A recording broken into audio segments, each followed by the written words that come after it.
Hey everybody, we'd like to thank Representative Doyle today for coming and answering some questions here at the Chamber of Commerce. Representative Doyle's running to represent the 94th Assembly District, and we'd just like to thank him for coming here and answering some questions from our members.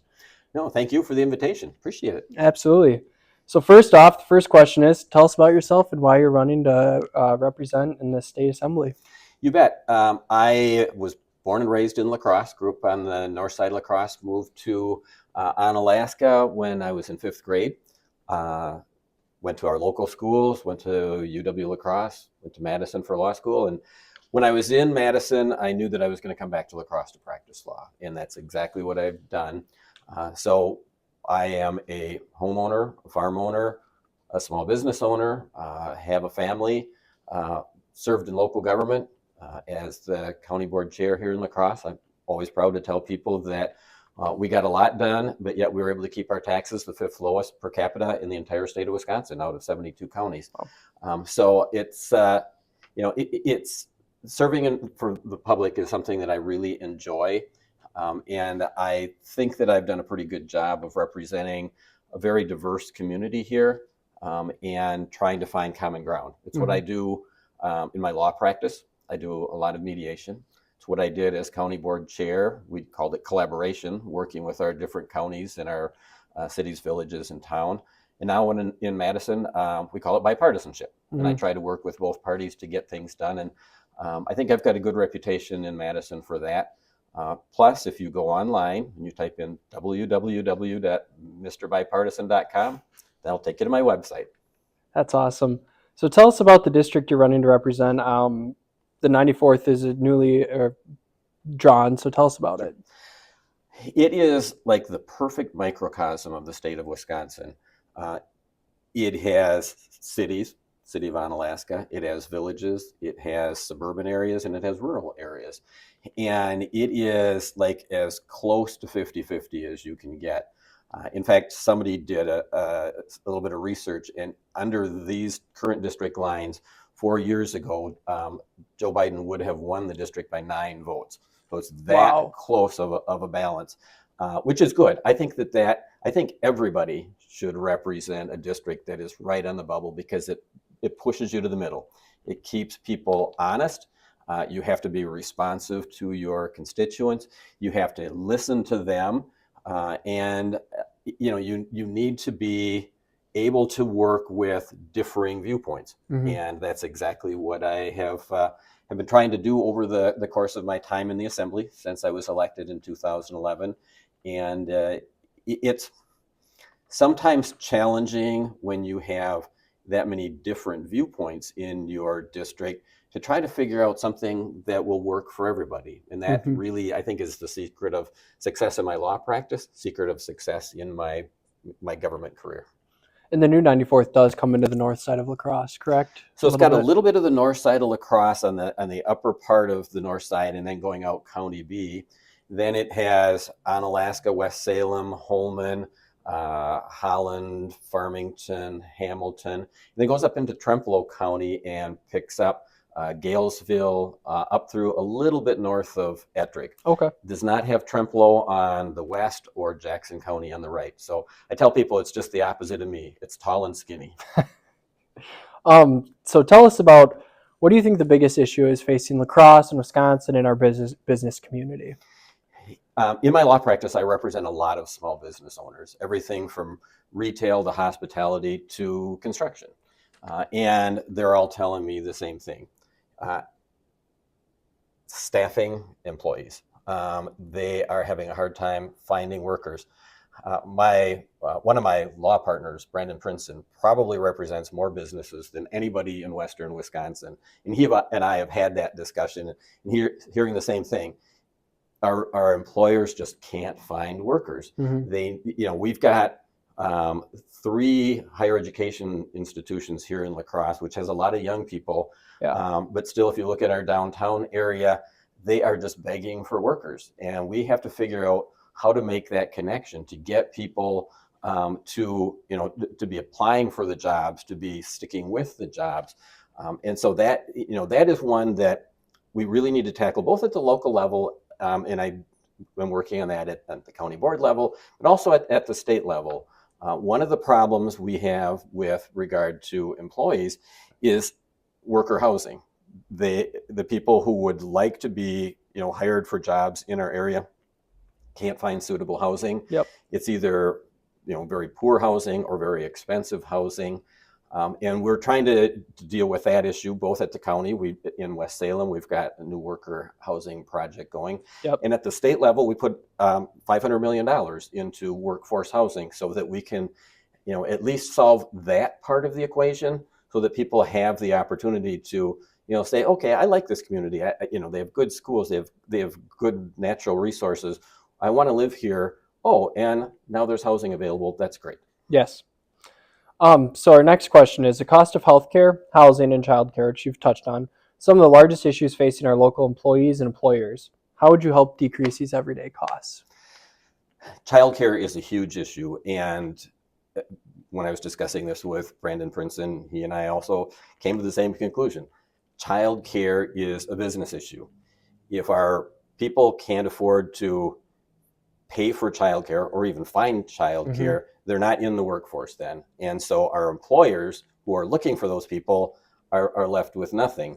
It used to be that our local employers downtown and elsewhere would be turning away applicants. Now, if you walk through the door, you've got a job. And unfortunately, you've got one of 10 job openings and the rest of them are going unfilled. So we have to deal with childcare to free up more people for the workforce. Again, we've done some of that at the county level. I know some of our local employers, Gunderson, Quick Trip, and so forth, are working on that issue. I think that's wonderful. But I think that we really need to look at some state rules in that too. Right now, we're sitting on $3 billion surplus. I think that should go for tax refunds and for issues like childcare. We need to make it affordable for people to use childcare, but we also need to make it worthwhile for people to work in childcare. During COVID, we lost over half of our childcare slots in La Crosse County, and they haven't all come back yet. So, I mean, it's an issue that is still there. It's an issue that needs to be addressed, and we're not going to solve the rest of our workforce issues until we deal with childcare. Now, on the issue of healthcare, that to me is just a no-brainer. The federal government has offered under Obamacare to, if we expand our healthcare programs in Wisconsin, we can pick up $1 billion a year. That's money that we send to Washington, that they're saying, oh, we'll send it back to you. And I just don't understand why the majority party has said, no, we don't want to do that. You look at some of the most conservative states in the country, and they're saying, well, yeah, we'll take the free money. Why not? Again, because it's our money that we have sent to Washington that they'll send back. So if we would take that federal money, that would make things much easier for our hospitals because we can help with Medicaid reimbursement and issues like that. It would help our people by covering more people by health insurance. It would just overall help our budget. And so I think that's the easy answer for healthcare. I've also talked a lot with our local medical providers. In fact, I just had a meeting with them a few weeks ago where I heard about things like, the reimbursement rates they need to be dealt with. They need staffing help, obviously, as I talked about a moment ago. And so I think that the state can't be a passive partner in this. We need to jump in with both feet to deal with this issue. Yep. So my final question, and you've touched on it already, but in an increasingly polarized political climate, voters are concerned about the lack of civility and collaboration among elected officials. How would you work to foster a culture of respect and constructive dialogue within the state capitol, and how would you engage with constituents who hold opposing views to ensure their voices are heard? I would do just what I'm doing already, which is working with both parties. I hear constantly in this election people appreciative of the fact that I have never run a negative ad. I will never run a negative ad. I don't want you to vote against somebody. I'd like you to vote for me. And I think that that's the first step in changing the tone in politics. But the other thing is once you get to Madison, you need to create those relationships, and you need to also show that same kind of respect. When I was the caucus vice chair, I said, hey, why don't we try doing a social event where we get the Democrats and Republicans over to a restaurant across the street from the Capitol, and why don't we just spend an evening talking with each other? And we did that, and it was great. People was like, oh, I didn't know that this was this person's other job, or I didn't know this about their kids, or whatever the case may be. If you get to know people as a human, it's much more difficult to demonize them when you're on the floor of the legislature. And I love to use La Crosse County as an example of that. We will fight over things, not all the time, but we can have some pretty heated debates on the county board. And then when we're done, we go over to a local bar or restaurant. We have a drink together, and we talk about everything but government. We'll talk about the Packers or the weather or somebody's kids or whatever the case may be. And that kind of respect really changes the dynamic. And that's the kind of thing that we need in Madison. I have always co-sponsored an equal number of Democratic and Republican bills because I want to prove the point and emphasize the point that neither party has a monopoly on good ideas. Unfortunately, neither party has a monopoly on bad ideas either. And so there's a lot of things I voted against, but in this past session, 19 bills that I either co-authored or co-sponsored have become law. I know how to work with the other party. I have served on a lot of the speaker's task forces, whether it's suicide prevention or abused and neglected children. This last session, it was artificial intelligence. And in each of those study committees, we put together a package of bills that have passed the legislature frequently on a unanimous vote, because not all of the issues have to divide us. So many issues that are in Madison are ones that we can find a common resolution to, or at least talk it out and try to figure out if there are components of a common solution to things.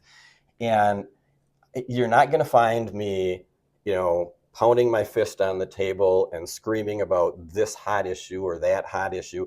There are other people in districts that are very lopsided Democratic or lopsided Republican. They can have fun doing that. That's not me. I want to work quietly behind the scenes and get things done, and really be something that my constituents feel like, yeah, he represents me. He represents my community. But the second part of that job, in terms of bringing people together, is constituent work. When I worked in the legislature during law school, my boss at that time had a policy. And this was before email, but his policy was, you get a phone call, you answer it you respond to it that same day. You get a letter, you respond to it at least by the next day. We have that same policy in my office. If you call and you say, hey, I have a problem, I didn't get my unemployment check, can you see if you can work on that? My office will call you back immediately. My office will call over to the Department of Workforce Development that day and hopefully get you a very quick answer. Because that is what our job should be, is serving people. Our job shouldn't be self-promotion. Our job shouldn't be finding ways to fight or proving you're right or you're wrong. And so that's the kind of thing that, is the attitude that I bring to my job. And I think that that's the kind of thing that people appreciate. And when I say people, I'm talking about not only my constituents, but the people in Madison. Yeah. They don't look at me as a troublemaker. They look at me as a problem solver. Absolutely. Well, thank you for coming to the La Crosse Chamber today and answering these questions. I want to pass the floor over to you and give you an opportunity to give a final statement if you'd like. Sure. I have always believed in governing from the middle. When I was county board chair, I worked with the business community on a very regular basis. When Carl Brickle from Select Trusses called me and said, we love being in West Salem, but there's no room for us to expand. We might have to move out of the county. We got together, pulled together the Chamber of Commerce, LADCO, Xcel Energy, Century Tel, Village of West Salem, La Crosse County. We created the West Salem Business Park, which now has 250 family supporting jobs. And Select Trusses is the anchor tenant. In the legislature, I worked with the tech schools and our local businesses who were finding a mismatch between people who were looking for work and jobs that were available. And we created the what are called WATS grants, Workforce Adjustment Training grants, that made that connection. It was something that was good for the business community, good for people looking for work. It really goes along with my philosophy of finding ways to solve problems rather than to create problems or to point fingers. You know, if you watch TV or turn on your computer or go to your mailbox these days, you keep seeing all this stuff from, you know, my opponent, but also this special interest group from Madison saying I'm an extremist. People know me better than that. I've always governed from the middle, as I said a moment ago. I try to look for solutions. I don't try to look for stirring up problems. It's my nature to accomplish a lot, and I think that I've done a pretty good job of that over the course of time. I think there's more to do, and especially with the new district lines, everybody's expectation is that instead of it being lopsided in the legislature, you're going to see both parties being pretty close together. One party's going to have a majority by maybe 2 or 3 seats. That is exactly perfect